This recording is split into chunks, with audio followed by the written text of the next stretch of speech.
The Stellar Mapping Division of Oakhaven Prime Station was not, technically, authorized to access Archive Node 7. Kelia Wren accessed it anyway. That was on a Tuesday. She had packed a lunch. The node sat in the Cairo sector's decommissioned data ring, 11 hours from the station proper, listed in Accord administrative records as dormant pending budget review, which was the institutional way of saying no one had thought about it in 40 years. Kelia had thought about it. Specifically, she had thought about the gap.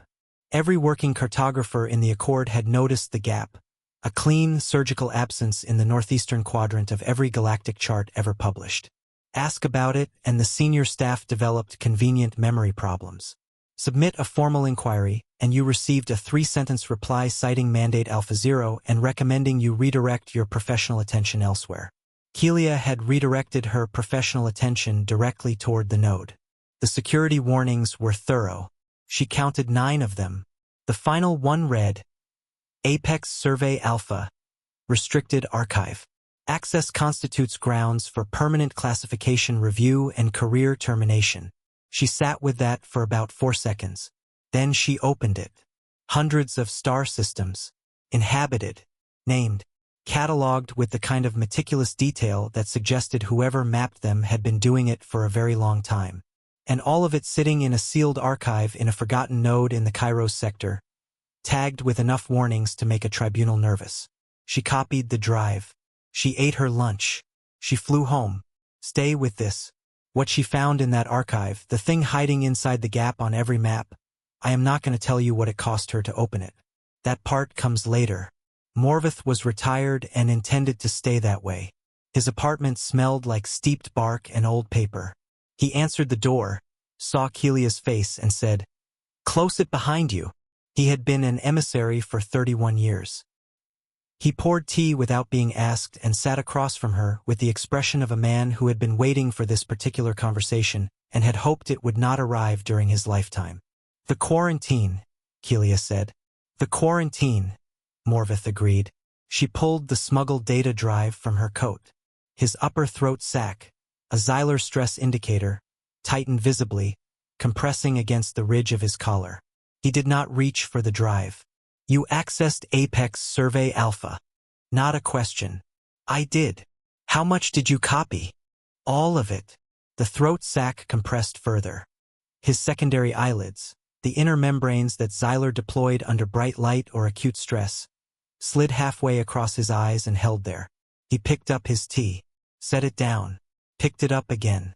800 years ago, he said finally, the Accord sent a military fleet to establish a containment perimeter around what we then called the Black Zone.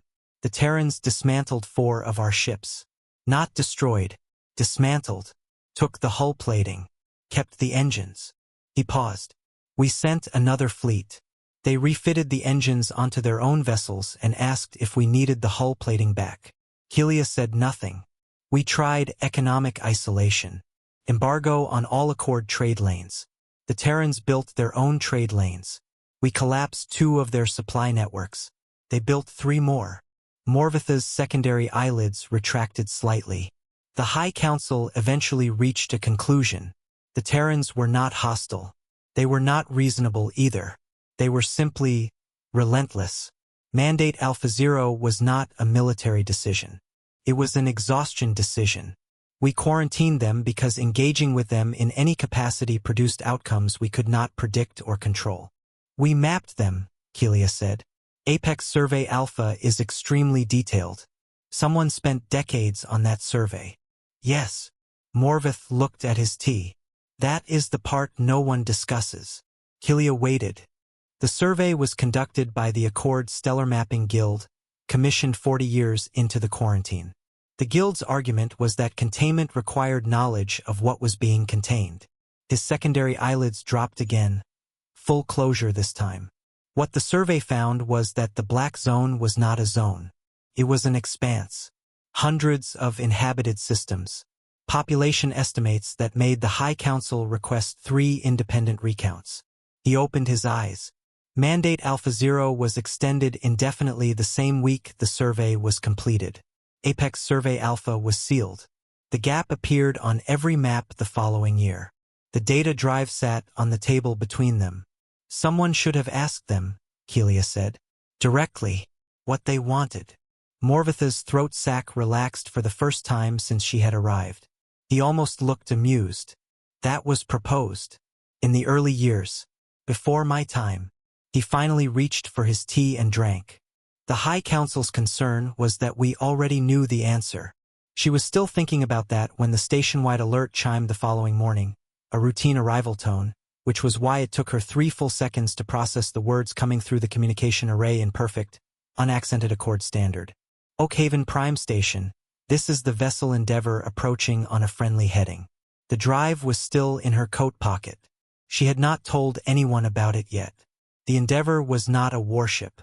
Kelia stood at the observation rail of Docking Bay 12 and tried to make that fact feel reassuring. The vessel was mid-sized, worn at the edges in the way that suggested long use rather than neglect, with hull markings in a script the station's translation array rendered as Survey and General Transit. Administrator Torres had sealed the bay within 4 minutes of the arrival broadcast. Ambassador Lurock had arrived 6 minutes after that, slightly out of breath, his kaolin bioluminescent ridge plates cycling through a rapid amber-to-pale sequence, the diplomatic equivalent of a very controlled panic. Nobody had contacted the Endeavour back yet.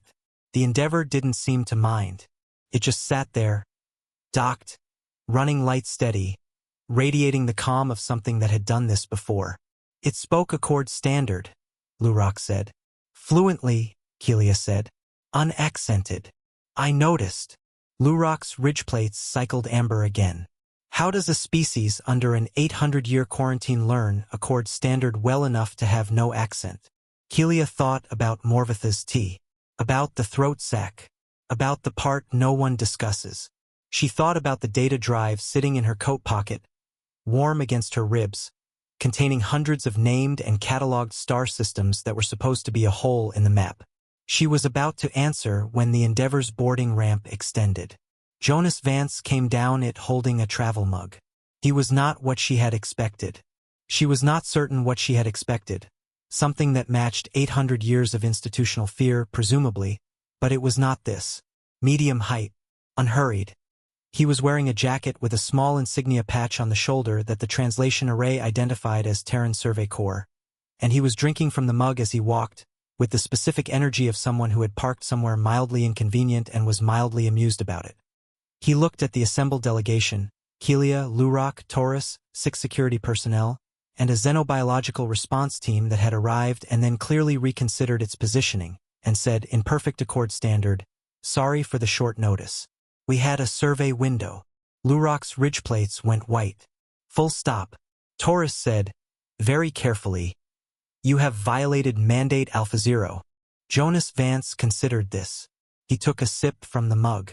I have, he agreed pleasantly. We all have really, for about 100 years. Seemed like time to make it official. The security team's formation shifted. Not advancing, recalibrating, the way trained personnel move when the situation has deviated from every scenario they rehearsed. Kelia noticed that Jonas noticed the shift and did not react to it at all. 100 years, Lurock said. Give or take. Jonas lowered the mug. Your ships kept having navigational failures near the border. We kept fixing them. Seemed rude not to. He reached into his jacket and produced a data chip. Compact. Unmarked. He held it out to Kelia specifically. She had no idea how he knew which one she was and said, complete cartographic survey of the Terran expanse. Every system. Every inhabited world. Population figures, resource indices, infrastructure maps. The full version. Not the one your guild sealed in archive node 740 years ago.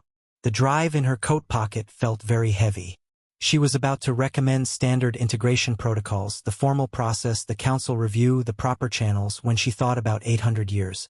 She thought about Morvath saying we quarantined them because engaging with them produced outcomes we could not predict or control. She thought about 4 dismantled ships and 3 rebuilt trade networks and the High Council requesting 3 independent population recounts and still sealing the survey anyway. She took the chip.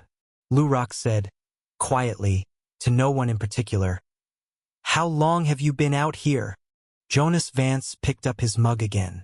Long enough to know the coffee in the Cairo sector is considerably worse than ours. We brought some if you want it. The integration took 11 hours.